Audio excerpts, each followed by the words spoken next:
podemos ver, hermanos, que este libro contiene 513 de los 3000 proverbios que compuso Salomón. Eso nos dice en Primera de Reyes 4:32. Ahí nos dice que Salomón compuso 3000 proverbios, pero solamente tenemos una fracción de todos ellos, los que Dios quiso que estuvieran en la Biblia para provecho de nosotros. Pero aparte de eso, vemos que el autor, ya habíamos dicho, es Salomón, del capítulo 1 al capítulo 22:16. Esos son los proverbios de Salomón, una parte. Después de ahí viene una sección llamada las palabras de los sabios. De hecho, así es como viene incluso en el libro, en el capítulo 22, del 17 al 24. Ahí en esa sección empieza como las palabras de los sabios. Pero también dice después en el libro de Proverbios, hay una sección que en el capítulo 25 dice los proverbios de Salomón que fueron copiados en el tiempo del rey Ezequías. Y por eso es que se sabe, o todos están de acuerdo, en que el libro de Proverbios se culminó su forma actual, como lo tenemos ahorita, en tiempos del rey Ezequías. Porque ahí dice que algunos proverbios fueron recopilados, copiados en el tiempo de Ezequías. Y después en el capítulo 30 ya nos menciona otro autor, Agur, que él es el autor del capítulo 30, lo que tenemos hoy como el capítulo 30, y Lemuel se le atribuye lo que está en el capítulo 31. Algunos dicen que se trata también del mismo Salomón. Entonces vean, hermanos, que en la gran mayoría son de Salomón, pero también hay alguno que otro autor. Y bueno, entonces, ahora viendo que este libro tiene como autor principal al rey más sabio de Israel, la persona más sabia después del Señor Jesús que ha pisado la tierra, entonces vemos que aquí hay un cúmulo de sabiduría, de riqueza para nuestra vida espiritual.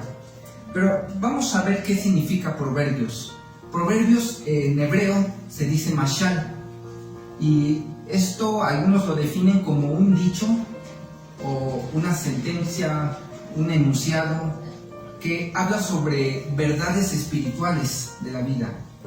Otra definición sería que es una máxima, es decir, un principio o una regla que usa la metáfora, la comparación, para enseñarnos verdades para aplicar a nuestra vida.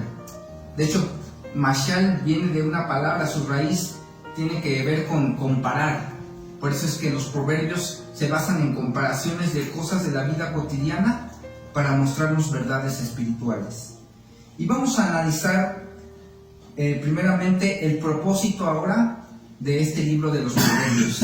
Dice así el versículo 2: para entender sabiduría y doctrina, para conocer razones prudentes.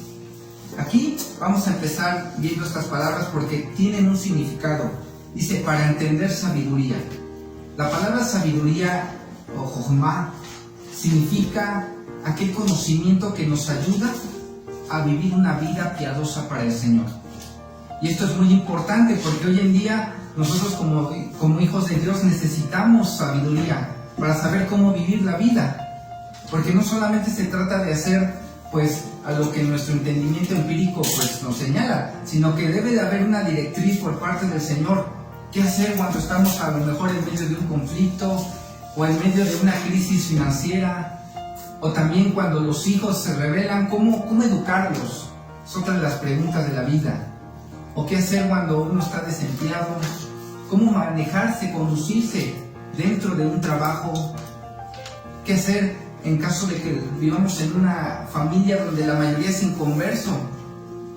Todas esas preguntas prácticas de la vida nos las va a enseñar cómo dirigirnos en esta vida. El libro de Proverbios nos va a dirigir en eso.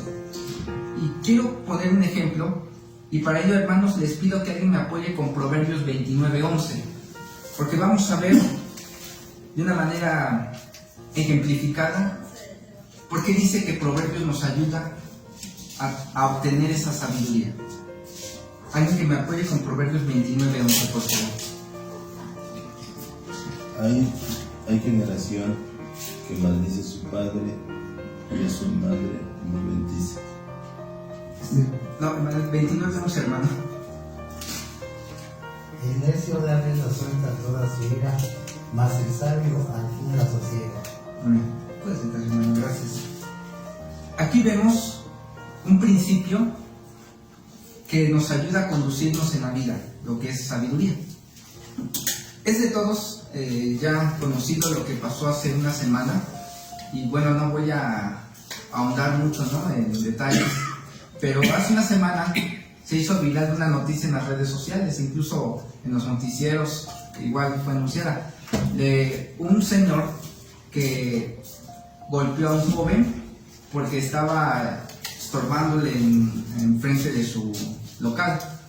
Entonces, pues ustedes sabrán que en las redes sociales subieron ese video, llegó a miles de vistas, y entonces se reunió un grupo de motociclistas y fueron a vandalizar su negocio, le prendieron fuego en la cortina del negocio, y después se trasladaron, que no está muy lejos de aquí, a la casa de este sujeto, y empezaron a aventarle piedras, quemaron dentro de la casa, quemaron el auto, y hoy en día este señor, este hombre, es prófugo, y a su esposa la tuvieron que sacar los policías porque la iban a atrapar la multitud. Entonces, aquí vemos un ejemplo de alguien que no siguió este proverbio, porque dice el proverbio que nos acaban de leer, que es sabio o es prudente el contener la ira, el no dejarse llevar por el enojo. Y curioso, y eso justamente es lo que hizo este señor, este hombre. Dio rienda suelta a su enojo, golpeó al muchacho, lo grabaron y ahora es prófugo. Y vean cómo el no hacer caso a los consejos de la Biblia puede cambiar para siempre la vida de alguien. Este hombre, por una mala decisión, por no conducirse bien en esta vida, hoy en día ya no tiene la libertad para pasearse por la calle, ya es señalado en las redes sociales, su foto ha llegado incluso hasta los noticieros. Todo México ya sabe el rostro de este hombre y lo que provocó la ira desenfrenada de él. Esto es un ejemplo de que si nosotros no vivimos conforme a la palabra, la sabiduría de Dios, vamos a arruinar nuestra vida tarde o temprano. Vamos a terminar mal en alguna u otra situación. Por eso es que el proverbio nos insta a que este libro nos ayude a conducirnos en la vida. Pero también leíamos que dice, también es para aprender doctrina. Y esta palabra musar quiere decir castigo, restringir. También quiere decir reprensión o advertencia. Y esto más que nada es cuando alguien instruye con la disciplina. Porque hoy en día ya también se está haciendo a un lado el tema de la reprensión a los hijos. Para muchos, hoy en día el dar alguna nalgada o levantar a lo mejor el tono de voz a los hijos, para muchos ya es visto como violencia. Ya no es bien visto para la sociedad contemporánea. En algunos lugares incluso está penado ya por la ley el levantarle la mano al hijo para corregirlo. Pero la Biblia aquí nos insta, nos dice que el libro es para poder instruirnos con disciplina. Y la Biblia nos reprende. Así como el Señor, cuando nosotros hacemos algo indebido o no estamos bien delante de Él en los caminos rectos, Él nos reprende, porque nos ama, dice la palabra de Dios. Amén. Y a lo mejor algunos de ustedes lo han experimentado, todos lo hemos experimentado, de hecho, en alguna otra manera. Cuando el Señor nos manda a hacer algo y nosotros no obedecemos, o sabemos que hay ciertos principios, por ejemplo, el amar a la familia, el predicar el Evangelio, el no avergonzarse de Cristo en el trabajo, en la familia, y cuando nosotros no queremos seguir las ordenanzas del Señor, Él manda un castigo, Él nos reprende, porque nos suceden cosas que nos vienen a asentar, ¿no? Hay algunos hermanos que no han querido, por ejemplo, el acceder al llamado de predicar, y a veces una enfermedad, la pérdida de un ser querido, pues los mueve ya a poner manos en obra a la obra. O algunos que a lo mejor están perdidos en el dinero, en los placeres, tienen que experimentar alguna catástrofe que los ponga de rodillas, que les recuerde que debemos orar y recordar que todo lo que tenemos hoy día y lo que tendremos mañana, la vida, el alimento, todo viene de Él. Pero no deberíamos de esperar a que el Señor nos reprenda de esa manera. Sin embargo, pues muchas veces es necesario para muchos de nosotros. Y vamos a leer, ahí le pido a alguien más que me apoye con Proverbios 25:17. Aquí vamos a ver un ejemplo de cómo los proverbios cumplen esa función de darnos advertencias, restricciones de qué no debemos hacer en esta vida. Proverbios 25:17.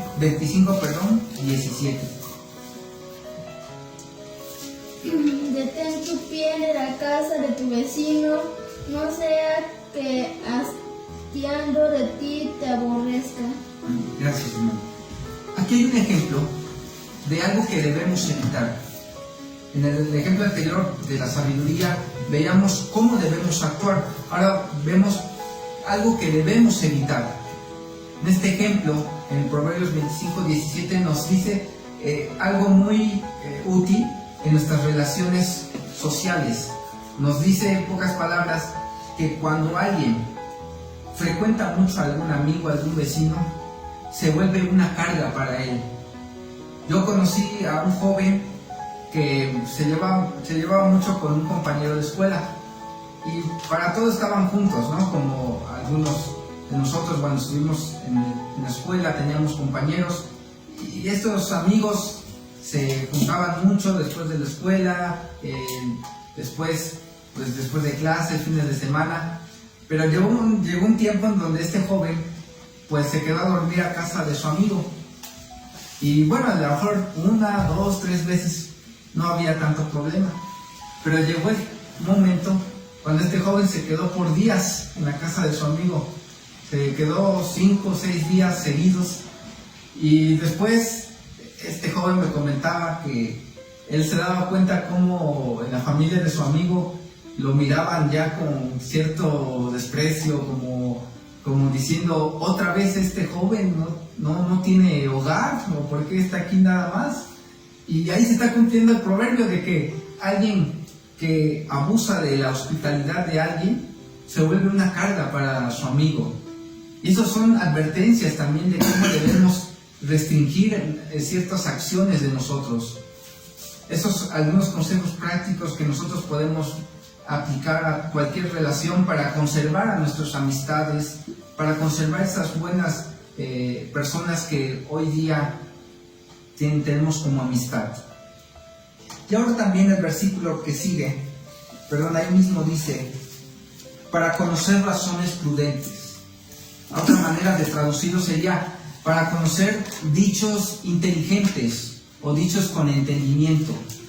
Porque aquí Proverbios, su fin también nos va a decir sobre cosas que son demasiado prudentes para nosotros, que nos van a ayudar a conducirnos con prudencia, para que no cometamos ciertas locuras que pueden dañar nuestra imagen, que pueden dañar a nuestra familia. Reiterando otra vez el ejemplo que había dicho antes, también la familia de este hombre quedó afectada y así nosotros podemos evitar eso para nuestros hogares. Dice el siguiente versículo, para recibir el consejo de prudencia, justicia, juicio y equidad. Aquí sigue extendiendo la explicación de por qué deberíamos de leer este libro, porque nos va a ayudar a tener consejos de prudencia. Hay muchas imprudencias hoy en día a nuestro alrededor. En el caso, por ejemplo, de cómo criar a los hijos, a veces hay imprudencias en dejarles cosas, en el caso de niños pequeños, cosas calientes cerca, o objetos puntiagudos. Todo eso son ejemplos de imprudencias que podemos ver hoy día. Y la Biblia nos va a dar consejos para evitar esas cosas que a lo mejor a nosotros se nos pueden pasar. Porque siendo honestos, a veces cometemos ciertas cosas, a lo mejor no por ignorancia, sino a lo mejor el ajetreo de las actividades, a lo mejor estamos preocupados por otras cosas y a veces nos llegan a escapar ciertos detalles, pero la Biblia nos va a instruir a que en esos pequeños detalles guardemos prudencia, y también nos dice que nos va a ayudar a poder conducirnos con justicia. Y esa palabra justicia literalmente significa el derecho, es decir, aquello que es recto, aquello que es justo. ¿Y cuántos de nosotros no quisiéramos saber más de eso? Y más que nada en la familia. Por ejemplo, aquellos que tienen más de un hijo. ¿Cuándo nos estamos volviendo padres injustos? Cuando sobrecargamos a lo mejor más responsabilidad a un hijo que a otro, o halagamos en exceso más a un hijo, a la hija que a otro. Ahí estamos, necesitamos esa sabiduría del Señor para ser justos en el trato con nuestros familiares, para ser justos con los tratos con los hermanos también, porque ¿cuántos desprecian a ciertos hermanos? ¿Cuántos a otros? Por ejemplo, se ve en algunas iglesias que forman círculos de amigos y nada más se hablan entre ellos y a los demás no los saludan. Necesitamos ser rectos en ese sentido y tratar a todos por igual. Y la Biblia también nos dice aquí para conocer también la justicia. Juicio.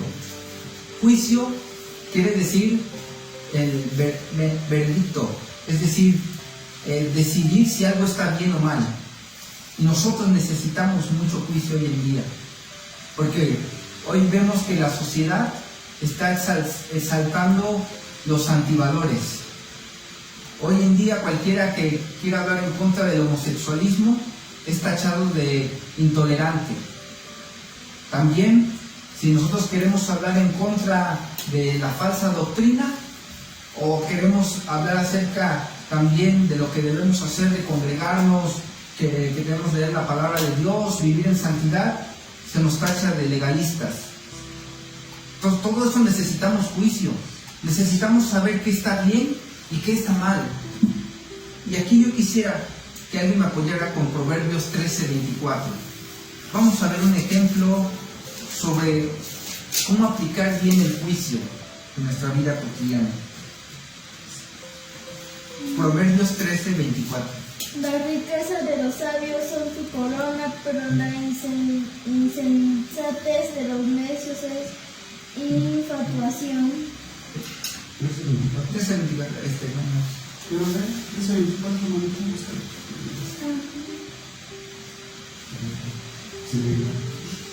El que detiene y castiga a su hijo aborrece, mas el que lo ama desde temprano lo corrige. Este es un principio básico para nosotros como padres. Lo que les decía, hoy en día el reprender o castigar a un hijo ya no es bien visto por muchos. Hay padres modernos que solamente con que les quiten a lo mejor la mesada o les digan te quedas en tu cuarto, no sales con tus amigos, para ellos eso es la reprensión. Pero aquí la Biblia nos dice que aún desde pequeños se les tiene que corregir, porque eso es sinónimo de amor. No es violencia como algunos lo quieren ver, no es desprecio, no es enojo, no, es amor. Porque si no fuese así, ¿por qué el Señor nos reprende muchas veces? A veces nos manda ciertas cosas, enfermedades, a lo mejor permite accidentes incluso, para que entendamos, para que volvamos al camino del Señor. ¿Cuántos de nosotros lo hemos experimentado y podemos dar fe de eso? Porque así nos ama el Señor. Este es el Dios de amor que hablan las Escrituras. Es un Dios que ama, que bendice, que protege, que consuela, pero que también corrige. También se enoja el Señor. Y ese es el Dios que le falta conocer a muchas iglesias que hoy en día se hacen llamar cristianas, pero que no predican nada del juicio de Dios. Es más, ni siquiera saben sobre el infierno. Algunos ni siquiera han de creer en ello, porque no les hablan acerca de esa ira santa, porque es una ira santa del Señor. Y vemos también en el versículo que estamos viendo que también el proverbio nos va a ayudar a tener equidad. Ya hemos visto ejemplos, por ejemplo, en el trato de los hijos, en el trato de las demás personas. Y el versículo que sigue dice, ahora ya viene, ¿quiénes pueden beneficiarse del libro de Proverbios? Yo sé que podríamos decir fácilmente, bueno, todos podemos aprender del libro de Proverbios. Cualquier ser humano en la tierra puede beneficiarse. Y es verdad, pero quisiera decirlo al estilo del libro, como nos dice. Dice así, para dar sagacidad a los simples y a los jóvenes inteligencia y cordura. Algunos que se pueden beneficiar del libro de Proverbios son los simples. Esta palabra simples, petit en el hebreo, quiere decir alguien seducible, es decir, que se le puede engañar fácilmente. También se puede traducir como alguien tonto, o como alguien que tiene una mente abierta, como una puerta abierta. En otras palabras, son personas que se creen de todo. Personas que les pueden decir algo y a lo mejor alguien más viene y les dice otra cosa y lo creen todo. No disciernen, en pocas palabras. Y para ellos es beneficioso leer Proverbios porque les va a ayudar a estos simples, a aquellas personas inexpertas en la vida, en el conocimiento, a poder tener juicio de qué es lo correcto, qué es lo que deben creer y qué es lo que no deben creer. Un ejemplo de aquellas personas que son simples, podríamos decir que son aquellos que se creen de varias doctrinas, agarran de algo de los testigos de Jehová, o algo de los mormones, del movimiento de raíces hebreas, y hacen un mosaico de doctrinas en su vida. Y a lo mejor vendrán a una iglesia cristiana, pero ellos creerán que no existe el infierno, o creerán que Satanás y Jesús son hermanos, y cosas así. Son personas que tienen una mente abierta, que son simples, que no tienen experiencia en el conocimiento de las Escrituras. Pero también hay muchos jóvenes que también necesitan de esta experiencia de las Escrituras, incluso adultos, nosotros necesitamos. Porque ¿cuántos de nosotros somos inexpertos en algo? Por ejemplo, yo tengo apenas con mis hijos, el mayor tiene 5 años, el menor tiene 2. Realmente, cuando yo empecé con ellos, era un inexperto en esta cosa de ser padre. Y a lo mejor alguien que va a iniciar su primer empleo es inexperto en cómo conducirse sabiamente en un trabajo. Entonces, en cierto modo, nosotros en alguna ocasión encajamos en cierto aspecto de inexperiencia y necesitamos que la palabra nos guíe. Y también dice que a los jóvenes les va a dar cordura. Esta palabra joven quiere decir alguien que es desde la infancia hasta la adolescencia. En otras palabras, los adolescentes pueden beneficiarse del libro de Proverbios. Y claro que hay mucho consejo para ellos. Es más, aquí en Proverbios 1:10, yo se los leo, hermanos, dice: hijo mío, si los pecadores te quisiesen engañar, no consientas.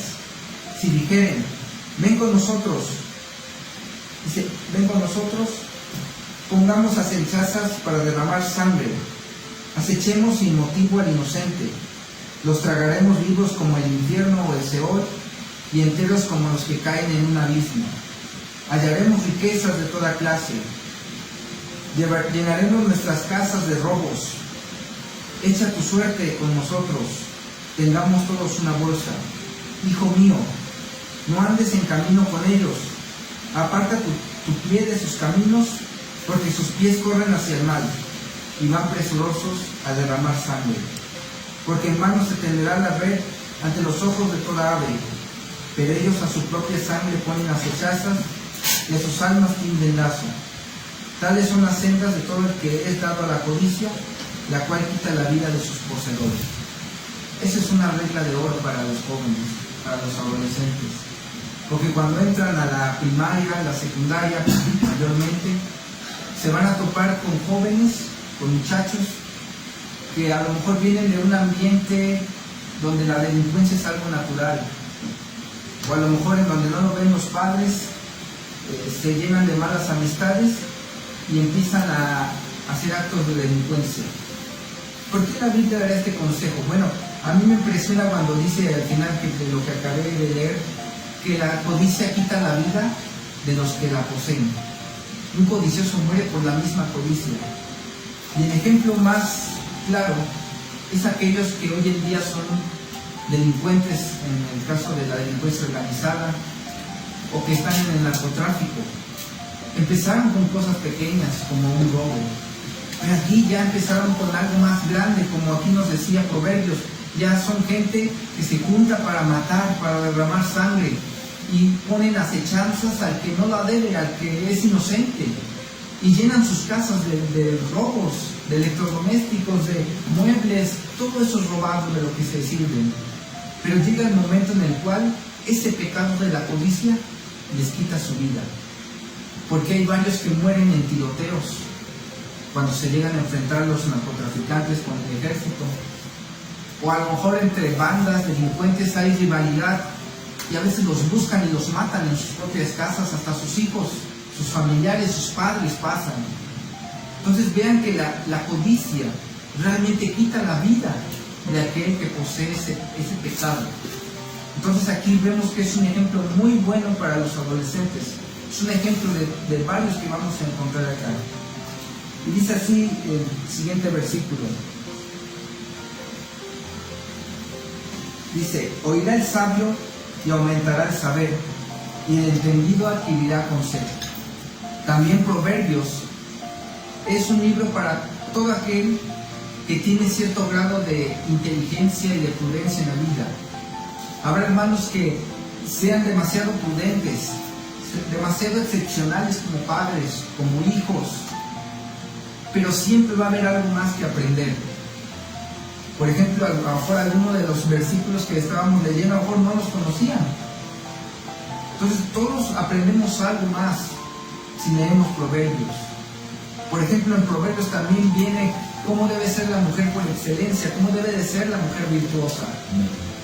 Que ahí vemos a Lemuel que está halagando a su madre. Entonces es algo muy precioso.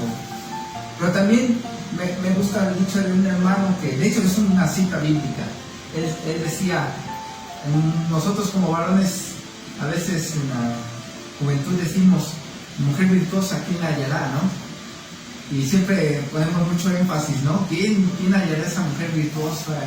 Y casi estamos diciendo que pues la mujer tiene que estar lista, ¿no? En el sentido que debe de adiestrarse en la palabra para ser una excelente esposa. Pero también hay un proverbio que dice que el hombre virtuoso, en otras palabras, ¿quién lo hallará? Hay un versículo así, hay un proverbio que dice que el hombre, ese hombre de rectitud, ¿quién lo hallará? También hay un versículo que habla de eso, porque también nosotros debemos de poner ese empeño en ser un esposo ideal, un hijo ideal, un familiar ideal. Así es, hermanos, así que no solamente la mujer virtuosa, también debemos de ser el hombre virtuoso. Entonces vean cómo a veces esos versículos algunos no los conocen. Y así que el sabio aumentará el saber. Y hay mucha más sabiduría, hay mucha más sabiduría de la que podemos entender. A veces también podemos ver que viene sobre la creación de Génesis capítulo 1, viene en Proverbios también algo sobre ello, que eso es muy interesante. Entonces es un ejemplo de todo lo que podemos encontrar y que aquel que ya ha llegado a un cierto grado de conocimiento puede seguir aprendiendo. Y dice el siguiente versículo, para entender, aquí ya pasando de las personas que se pueden beneficiar de Proverbios, una vez más nos viene a recalcar para qué deberíamos leer el libro, para entender proverbio y declaración. Aquí la declaración quiere decir un aforismo, es decir, una sátira.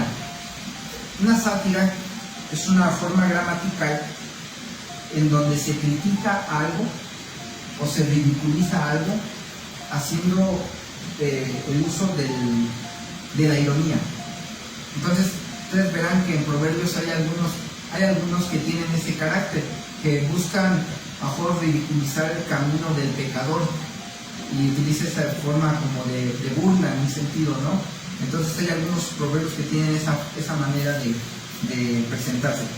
Entonces este libro nos va a ayudar a entender eso y nos va a ayudar a entender palabras de sabios y sus dichos profundos, que aquí otra traducción también podría ser aquellas palabras que son enigmáticas, porque dichos profundos, la palabra profundo significa un enigma, un acertijo.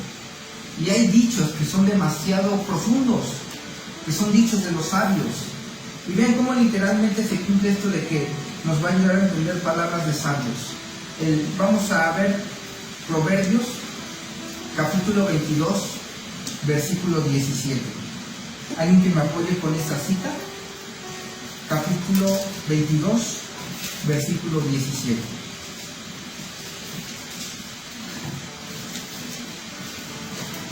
Inclina tu oído y oye las palabras de los sabios, y aplica tu corazón a mi sabiduría. Sí, hermano, si me permite también, ahí mismo, ahora el 26 al 27. Ahí mismo en el capítulo 22, pero ahora el 26 y el 27. No seas de aquellos que se comprometen, ni de los que salen por fiadores de deudas. Si no pidieres para pagar, ¿por qué han de quitar tu cama de debajo de ti? Este es un ejemplo de esos dichos de sabios. De hecho, le pedí al hermano que leyera primero el versículo 17, porque ahí decía palabras de los sabios. Entonces vean cómo el libro sí nos está diciendo que íbamos a aprender palabras de sabios. Y el ejemplo del 26 al 27 es acerca de ser un aval. Porque esto, aunque pareciera a mejor para muchos obvio, realmente es una sabiduría que le falta a las personas de allá afuera. Porque hoy en día ser aval es algo tan necesario para adquirir préstamos en algunos lados. Y hoy en día cualquier persona, la mayoría de la gente que no tiene a Cristo, ha participado o está enredado en alguno de esos asuntos de ser aval. Pero aquí la Biblia nos dice que una palabra de sabios es que no debemos de ser aval de nadie, porque dice que podemos perder incluso hasta nuestra cama. Y es cierto, si la persona se llega a escapar, ya no la encuentran, se van sobre la persona que quedó de aval y incluso le pueden quitar sus cosas, literalmente hasta su cama, con tal de pagar la deuda. Y algunos no siguen este proverbio porque piensan que a lo mejor su familiar, su conocido es de mucha confianza, ¿no? A lo mejor dicen que los conocen de hace 20, 30 años, que a lo mejor saben dónde viven, a lo mejor es algún familiar cercano, y piensan que esa es garantía de que no les van a fallar. Pero en lo personal yo he visto casos donde familiares cercanos de algunos les quedan a deber, se desaparecen. O he escuchado de amistades que quedan de aval y son personas que trabajaron juntos 20, 15 años y de la noche a la mañana esa persona se va, renuncia y deja al otro con la deuda. Por eso aquí nos dice estos proverbios: evitemos ese tipo de situaciones porque van a quedar mal. Así es, hermanos. Entonces vean, toda esta sabiduría está al alcance de nosotros. Así que, por así decirlo, Proverbios es de todos, para todos. Pero yo quisiera terminar con un filtro que hace la misma Biblia. Es cierto que Proverbios lo podemos leer todos y nos podemos beneficiar, pero paradójicamente también podríamos decir que es para unos cuantos. ¿Por qué? Porque aquí dice el versículo 7, y ahí viene como un filtro, algo que hace que esa puerta ancha del libro de Proverbios, que es para todo el mundo, al final se haga angosta. Dice: el principio de la sabiduría es el temor de Jehová, los insensatos desprecian la sabiduría y la enseñanza.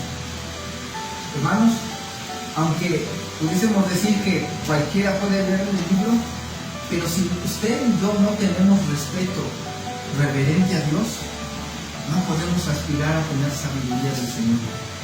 No vamos a entender ni Proverbios ni ninguna otra parte de la Biblia si no somos temerosos de Dios.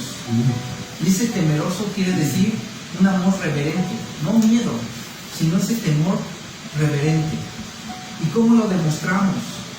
Orando todos los días. Porque orar significa que usted está teniendo humildad para reconocer que si usted está aquí, si usted está vivo, si tiene hoy algo para comer, es por el Señor. el también venir a congregarse es una manera en que usted le está mostrando reverencia. Porque ¿quién no acude, en el caso de aquellos que no tienen a Cristo, cuántos acuden a esos meeting políticos cuando viene alguien de renombre? Ahí van, a lo mejor van por la comida gratis o para alguna otra cosa, dinero les dan, sabemos que hay mucha corrupción, pero desde temprano van, ¿no? O a lo mejor tienen algún compromiso en lo secular, por ejemplo en la escuela, y son los primeros en llegar. O a lo mejor en el trabajo está lloviendo y aún así llegan. Y me gustó una imagen que creo que lo habían publicado en una de las páginas de la iglesia Roca Eterna, que de lo poco que me acuerdo decía: está lloviendo, en el trabajo tú llegas, pero en la iglesia no vas. A lo mejor te estás enfermo, en el trabajo aún así vas, pero en la iglesia faltas.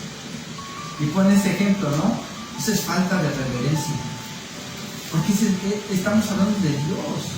No estamos hablando de un jefe, un empresario que es también siervo de Dios.